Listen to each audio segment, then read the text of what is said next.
This is 2 Minutes About Time with Luke Allen and Robert E.G. Black, the podcast that takes a look at the film About Time 2 minutes at a time. I am Richard Curtis, and I hope you enjoy it. And if you don't, well, you can just travel back in time 2 minutes and listen to something else. I'm one of your hosts, Luke Allen. I'm joined, as always, with my co-host, Robert E.G. Black. Hello. And with a special guest for this week, Ewen MacIntosh. Hi. And so, before we go into the minutes, I haven't actually told you this, Ewan, but I just thought, since we haven't talked as much about The Office, what are the most generic questions you get asked about The Office all the time, so we can bore them with the same answers? All the questions I get asked are generally, what's Ricky Gervais really like? Will there be another series? Do you really like scotch eggs? Do you still have the Ali G costume? Those are probably the main ones. And do you have brief answers to each of them?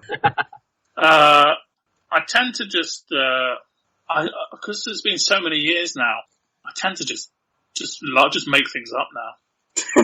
I've given every different answer under the sun because I got bored of it, and so I would just say what I felt like at the time. I've given so many different opinions on scotch eggs, from like hating them to them being my favourite food, and everything in between. That I can't even remember myself pretty much what the hell any of the answers mean or what's going on. So it depends what kind of mood I'm in when I'm asked, I guess. And what's a question about The Office that you've never been asked before? I don't know because I couldn't tell you. Because I wouldn't know, would I, if I've never been asked it? I wouldn't know what it is. I'm trying to think of the most obscure and random question for you to have not been asked. I could have pre-prepared this, but I had this idea literally just before I clicked record. It'll come to me in a moment. I'll probably cut out this long pause unless the listeners just want to make themselves a cup of tea and then come back. No one's ever asked me how I would get to set every day during filming. Oh, that's interesting. How would you get to set every day during filming? So I would get a train from Clapham Junction to Teddington, and then somebody would pick a few of us up from Teddington Station to the studio where we're filming. So there you go. There's a new... There you go. That's now in the public domain. We can release this as containing new, unreleased facts about The Office. Yes, exactly. never before heard information. That I've got to involve that somehow in the title, just to get those listens, and then they hear it, and it's like, ah. So, what's your favourite of wallpaper design in The Office? I don't know if there's any difference in wallpaper design, but there's another question for you. I can't even remember. I don't think there was any wallpaper. There we go. Breaking news, guys! There was no wallpaper in the UK office. No wallpaper involved. At a paper company, that's so wrong. Well, we weren't wallpaper. We were, we were printing paper and writing paper. Basically all your paper needs apart from wallpaper. Yeah, I feel like watching The Office, I just forget what your job is. Like, it just doesn't matter. Like, it comes up occasionally, but it's just... That's the other thing. Of all the thousands and thousands of reasons why there would never be another series, I think the most obvious one is, would a paper merchant even exist anymore? I mean, who uses paper?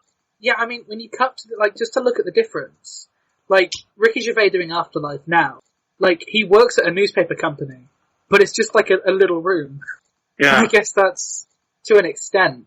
Like when I started, because I saw Afterlife before I saw The Office because I'm young. So it was just kind of weird when I was like, oh, it's the same job, but just very different. Or at least an example of the same job. But I assume they didn't do the printing while they were in Afterlife. I don't really know. But yeah, not many people. We had a warehouse where the printing was meant to be taking place, and the distribution. That's good. We would just be making paper. I don't even know. I don't even know what I'm In fact, here's a question I'm sure you've been asked, and you possibly won't want to answer, but I'll ask anyway. What's the worst film or TV show you've been in? Good question. Yeah, I was in a pretty bad show called Mile High, which was a Sky program about people. It was like a glamorous people working for an airline company.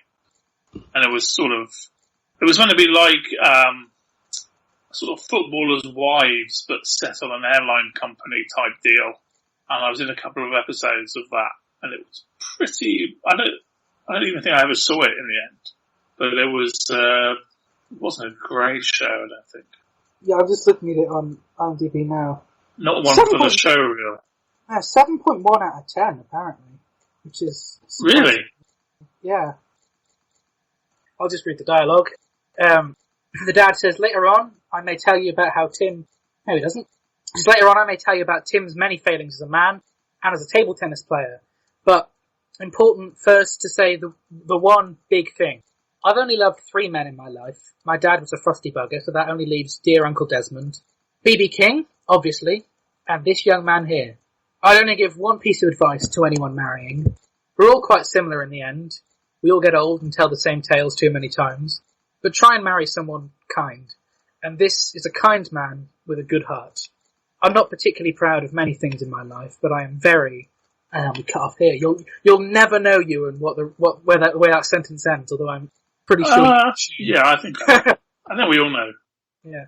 Give us what you think is the exact wording of that sentence, and we'll... But I'm very proud of Tim. Close. It is, but I am very proud to be the father of my son. But yeah, pretty much. They're the same thing, isn't it? Yeah, not in such a such a tone as you did there, but I wish he had. That would be a very... I edited to make it a bit more snappy. Yeah.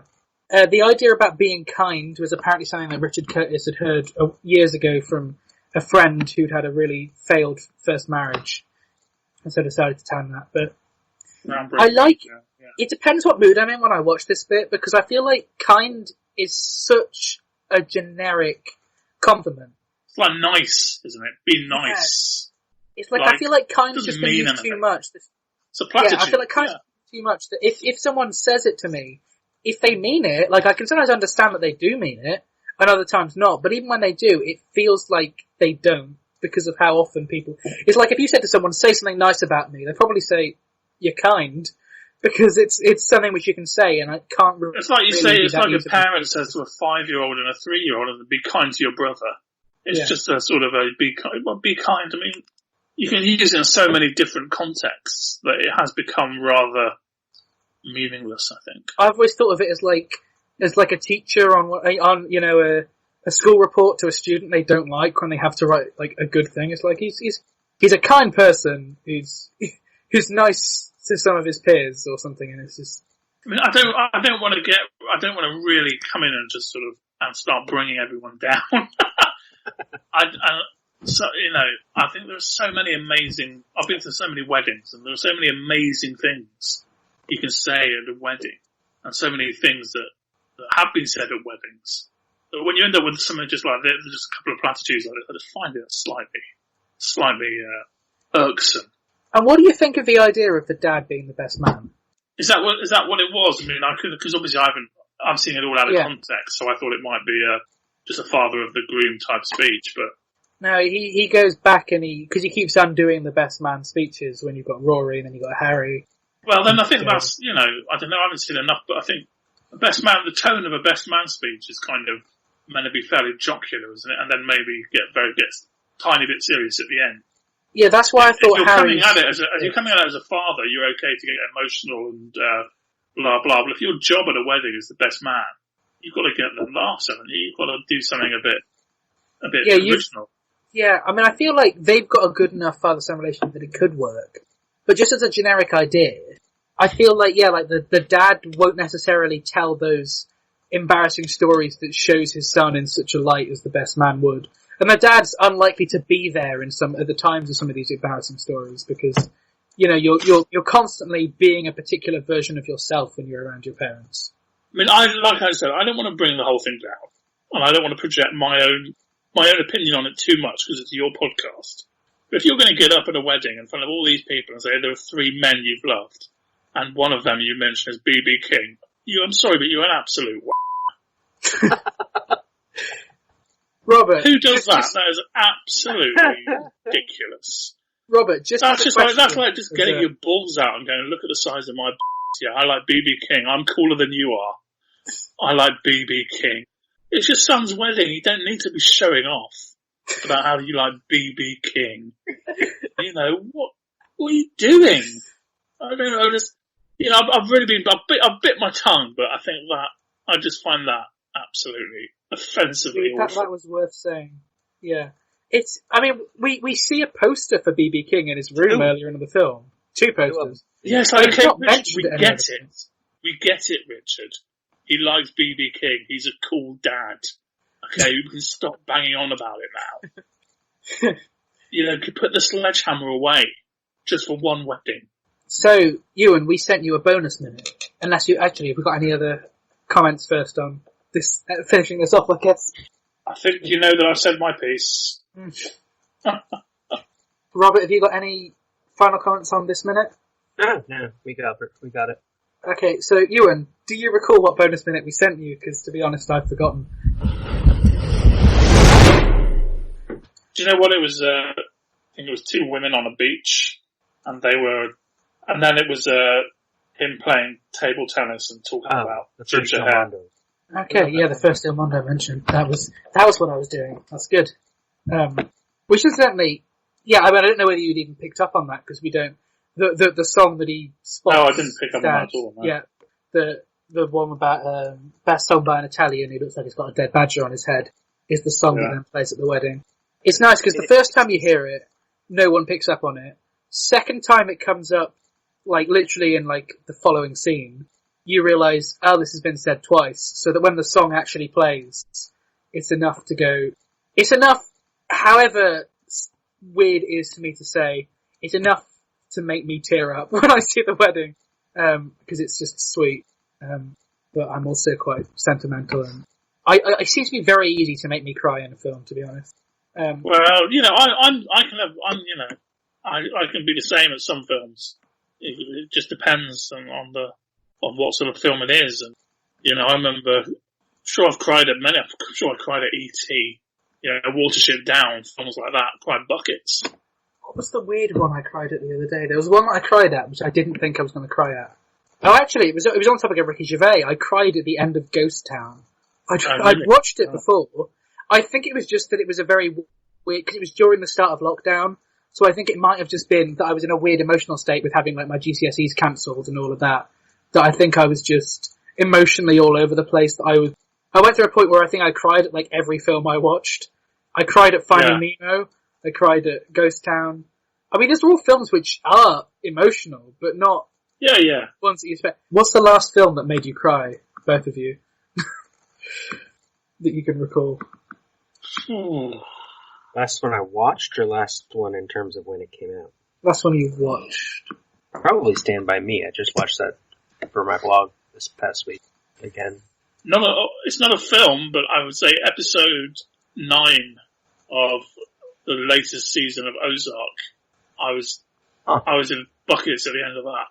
It's an incredible episode. Before that, good to know. It's an incredible episode. I won't say anything. I won't say any more then. But end of episode 9 of this season of Ozark, I was like, I was shedding a few tears at that. I might have cried at Time Traveler's Wife, but I'm not certain. On that, it might have been. I don't know if either of you seen it. What We Did on Our Holiday? No, I haven't seen that. That's a good one. It's British. It's semi-improvised from the team behind Outnumbered. The leads are David Tennant, Rosamund Pike, and Billy Connolly. And it's weird. It seems like a sort of normal comedy at first, and it's like these parents are got to pretend that they're still married while they go off on holiday to visit like the grandparents of the kids, because their granddad's like dying and they don't want to stress him out. But then about halfway through the film, I don't think this is a massive spoiler because there's still a lot of the film left, but halfway through the film, the granddad has a heart attack and dies. And he's on a beach with the kids, and just before that he joked about how he wanted like a Viking burial.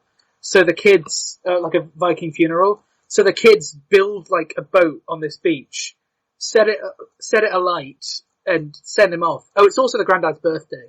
So they're having this big birthday party for him. And then after they've basically cremated him on the sea, they then go and tell the adults, oh, by the way, granddad's dead and we cremated him. And wow. Yeah. But it's kind of got a weird mix of comedy. You're often laughing and crying at the same time. It's really good. And it's got I don't know if you're a fan of Outnumbered or whether you've seen much of that. Yeah, I was a fan of it, yeah. It's definitely got that same vibe where you can tell that some of the lines are improvised and it makes the kids feel a lot more real. Okay. So I recommend that film, definitely. Yeah. It might be on Netflix, I'm not sure. It was on Netflix when I first saw it and then I bought the Blu-ray. And for some reason, the other day I was like, you know when you have that film which you've forgotten about for ages and then out of nowhere you suddenly remember it and want to watch it? It was kind of like that.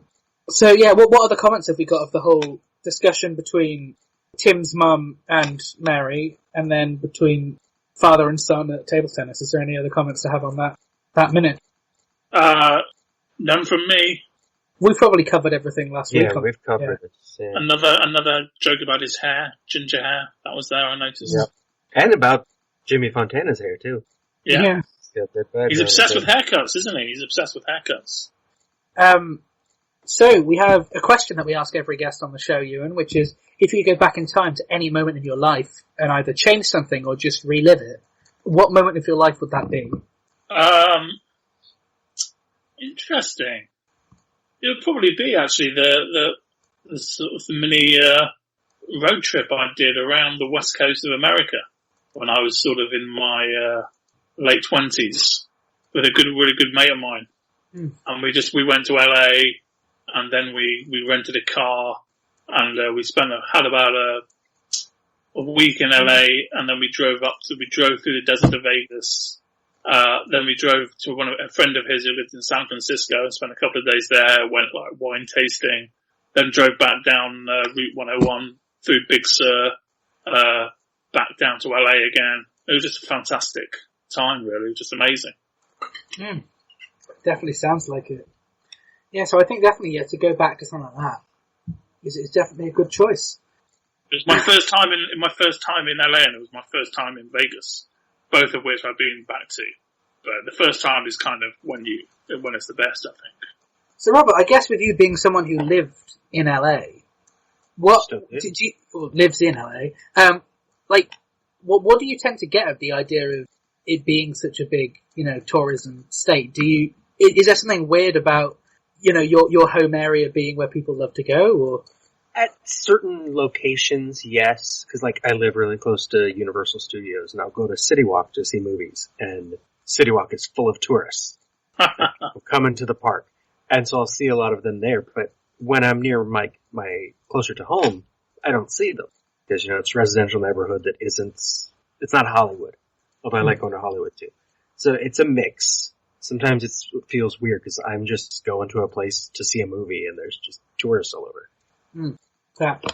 Yeah. Because I say in Shropshire there's nothing. I read once that years and years ago Harrison Ford came here on holiday, but it's not really a tourist place here. There's not a plaque that says Harrison Ford sat here. No. there should be. So little happens in Shropshire that there should be. I mean, I generally think that the one tourist attraction we've got is the Iron Bridge, which is the first bridge of iron. I don't know. Robert, is It and Out Burger still open at the moment? Yeah. Yeah, you can, because they're just drive-through ones. Yeah. Yeah, I miss those babies. I tell you. Yeah. So, Ewan, have you got anything specific to promote that's out or that you want to remind people exist? Or coming up, because this is September, I guess. Everything's stopped. If you want one thing I've been doing a bit of more at the moment is you can get a personalized message from me. If you want a birthday you're missing or a stag do or a wedding, then, you can get a celebrity video message from me at celebvm.com and I'll do as in character as Keith. I've been doing a load of them. Sorry you're missing your stag. I can be quite rude in them, which people like, because I think Keith's quite a rude character. So I give it the old, boring having your birthday in lockdown, isn't it? Not for me, I like it. Type deal. So if you want one of those, you can link to those on my Twitter page as well. So they've been keeping me going a little bit just for something to do. during the boredom, but I feel like we've cheated the video message thing in having you on for like 3 hours. Well, no, this is completely different. This is more enjoyable and more rewarding. But the video messages are just a little bit of fun, I think, that people enjoy. So, I mean, how much does it? Just so the listeners know what your price range is on your celeb video message thing. It's always about. I think they're set at about £25 or something. I can't remember, something like that. I think that's good because that's like around the price. Well, the lower price range of what you pay to get like an autograph in a Comic Con. Yeah. Personalised video message is better. You know, you keep hold of that. Absolutely. Yeah, that's good. And as you've already mentioned before, your Twitter. Yeah, Ewen MacIntosh. Everything's there. What I'm up to. So. And I guess they can watch The Office pretty much anywhere. it's watch it anywhere. Buy it on DVD, and then I'll actually make some money off it. Otherwise, but because you actually stand a chance now because charity shops are closed. So I think DVDs are a bit of a thing of the past. I'm a physical media guy, but most people I know aren't. And I find where people are like, "Oh, where can I watch that film?" And I'm like, "I'll lend you the DVD," and I'm like, "I don't have a DVD player," and that's such a weird concept to me because I always watch. I've literally only just in the last year stepped up to Blu-ray. Like I've always been DVD. When Apple stopped putting disc drives in MacBooks, I mean that was a disaster for a lot of people in terms of watching their old DVDs and stuff. Yeah, luckily I've got a Windows laptop that's it's probably a few years old, so I've still got a disc drive. But yeah, it's just a weird thing. I mean, I'm only just old enough to remember VHS, so that's like. I feel like I've lived through the life of DVD. You must have been right on the very edge of VHS going out there. Yeah. I mean, DVDs would have still been around because DVDs came out in the late 90s. But I remember at least still watching VHS pretty regularly when I was little, and I think they were still around for a while. Either that or we were just really behind on the times. But I remember players cost a lot for a little while, and so. But yeah, the reason I still tend to buy DVD over Blu-ray is because, like, I'll bring my laptop on, like, a long car journey and watch a DVD and can't do that with Blu-ray. Or when it wasn't lockdown, I'd occasionally lend DVDs to, like, my grandparents and stuff, and they don't have Blu-ray. But yeah, anyway, we talked about your social media. Robert, where can listeners find you? Robert E.G. Black on social media, lemmingdrops.com for links to all my podcasts, my blog, whatever. Okay, and the listeners can find not this show, I go first. I should know this by now. Why do I always mess it up? Listeners can find me on Facebook, Twitter, and Instagram.